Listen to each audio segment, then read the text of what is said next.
আসসালামু আলাইকুম। বাংলাদেশে বর্তমানে ২ টা আইকনিক জনপ্রিয় দল আছে।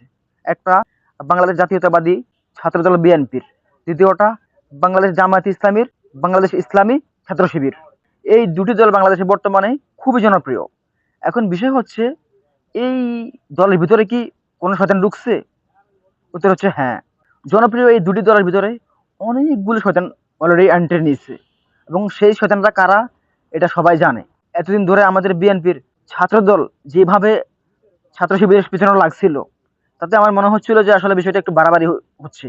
যেভাবে লাগছিল এই বিপ্লবের পরে, এটা আসলে আমরা আশা করিনি। আমরা এটা আশা রাখিনি আমাদের ভাইদের কাছে। আমার ব্যক্তিগত পছন্দ, আমি খুব পছন্দ করি, আমি খুব ভালোবাসি এই ২ দলকে। ১ ছাত্রদল, ২ ছাত্র শিবির। কিন্তু বিষয় হচ্ছে আজকে আমাদের ছাত্র শিবিরের সভাপতি জাহিদুল হক, তিনি যে কথাটা বলছেন যে ছাত্র দলের মধ্যে ছাত্র লীগের প্রতিচ্ছবি দেখা যাচ্ছে। আসলে কি তাই?